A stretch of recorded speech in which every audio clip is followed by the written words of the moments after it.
Good morning, everyone. Pete Pardo here from Sea of Tranquility. Welcome to day 24 of albums that are 50 years old in 2021. That's right. We're drawn from 1971, one of the greatest years in rock and roll history as far as new releases from some classic bands and artists from all sorts of genres. So 28 days of February, 28 of my favorite picks, along with 28 honorable mentions. I'm asking all of you to do the exact same thing each and every day. So today we're going to go to an album that was released November 3rd, 1971, released on Columbia Records, produced by the band's guitar player, John McLaughlin. I'm talking about the Mahavishnu Orchestra, the Intermounting Flame. Debut album from this super group of notable jazz guys: John McLaughlin on guitar, Billy Cobham on drums, Rick Laird on bass, Jan Hammer on piano, and Jerry Goodman on violin. Doesn't get much better than that, people. Doesn't get much better than that. This is one of those, again, labeled a jazz album, but very much that whole fusion-y thing, combining jazz and rock, and as well as progressive rock. There's some Middle Eastern themes on here, all sorts of craziness going on, but the virtuosity of the group, totally at the forefront. This is, one of the great debuts of all time, and just showed a band that had amazing, amazing chops and could play compositions that were both savage and heavy, yet gentle and tranquil and quite gorgeous as well at the same time. I mean, you got, Meeting of the Spirits kicks it off. Whew. The Beautiful Dawn. Well, it's titled Dawn. The song is beautiful.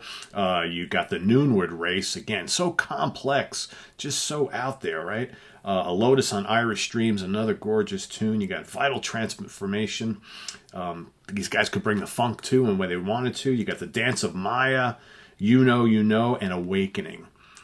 The flow of the album is amazing. It's a pretty perfect album from start to finish, and the band would not rest on their laurels of this album. They would, release Birds of Fire, as I almost dropped my CD, shortly thereafterwards, which is just as strong. But man, the impact of this, and who doesn't love that album cover, right?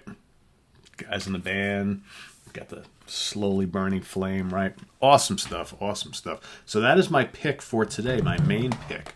All right. And of course, I got an honorable mention, and this is an honorable mention that a bunch of folks were asking about and wondering, is Pete ever going to mention these guys? And I'm going to do it right now. So this one, released June 11th, 1971, recorded at AIR Studios in London on the Chrysalis label, produced by Chris Thomas. I'm talking about Broken Barricades by Procol Harum. Last album with Mr. Robin Trower on lead guitar before he would go run off to start a solo career shortly thereafter. And ironically enough, out of all the albums that he recorded with the band, he might be the most prominent on this one. All right, this, of course, Procol Harum, if you've never listened to Procol Harum before, always labeled a prog rock band. Although, they're more of like kind of casual entrance into this genre. Wonderful Hammond organ and piano, great soulful vocals. Of course, the lineup on this particular album: Gary Brooker on piano and vocals. You got Robin Trower on guitar. He sings one of the songs too. You got Chris Copping on bass and organ, and B.J. Wilson on drums here on this particular album. Good rockin' album for the most part. You've got the lead-off track, Simple Sister, which is absolutely incredible.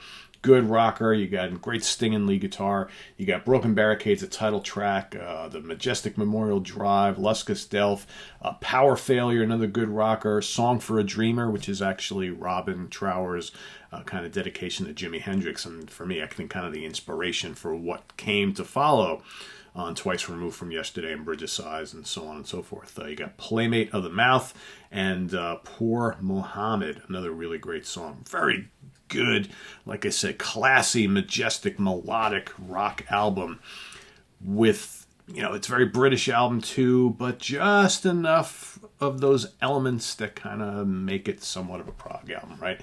Procol Harum, one of those bands that kind of they kind of like toe that fine line between, straightforward, rock music and prog rock. They go off into, all sorts of avenues at times, which, oh yeah, that's totally prog. And other times it's not. It's just really good, classy, early 70s British rock. But yeah, regardless, great band, great album. I always love that album cover too. You got the back. So very cool stuff. There you have it. Mahavishnu Orchestra, Intermounting Flame, Procol Harum, Broken Barricades is the honorable mention. Dying to hear what you guys come up with today. We've covered a lot of ground together during the month of February.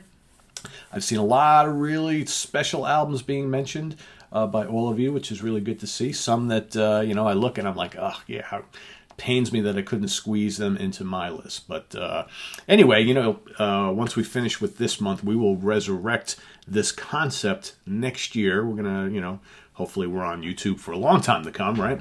But next year we're gonna start each January going forward with this concept. So next year, in January 1st, it'll be, once again, albums that are 50 years old in 2022, and we're going to look at the year 1972. So that'll come next January. And each January going forward, celebrating 50 years of great albums, right? So this is on the web at www.seatranquility.org. We're on Facebook, we're on Twitter. Of course, we're here on YouTube all the damn time. I want to thank everybody for making the inaugural episode of In the Prog Seat such a success last night. We've had a lot of folks watching that show and continuing to watch that show, and it was a great time with my three guests talking about concept albums. So if you haven't seen that, please go check it out here on the channel. I've actually changed my mind since last night's episode. I'm going to do my best to make that a weekly show. So we've got already got a show lined up for next week with a different cast of folks who are going to help me out on that. And the cast from last night will be back in 2 weeks.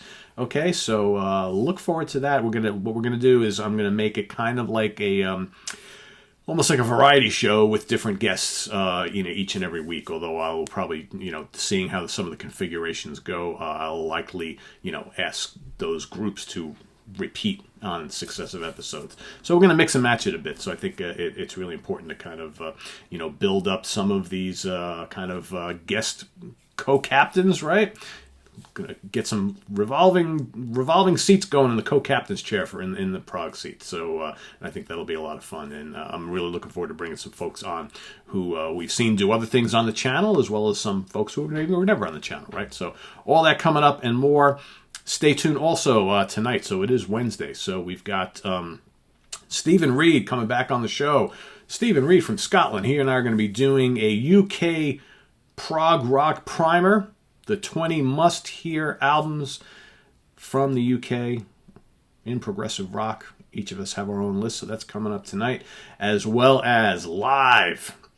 I believe we're at 7 o'clock. Let me just double-check my time. I believe it's 7 o'clock p.m. Eastern Standard Time. Hold on, everybody. Hold on. Today is what? 24th? Yes, indeedy. 7 p.m. Eastern Standard Time tonight. Martin Popoff and I will be live here on the channel. Live chat room going on. We're going to be talking about our favorite solo albums from notable members of notable bands released while they were still in that notable band. All right, so that's coming. We've got 5 that we picked out we're going to talk about, so that's coming up tonight live on the channel. 7 o'clock should be about an hour show, so 7 p.m. Eastern Standard Time. Tune in here on the channel live, and we'll see you all then, right? All right, so take care, everybody. Have a good one. Bye-bye.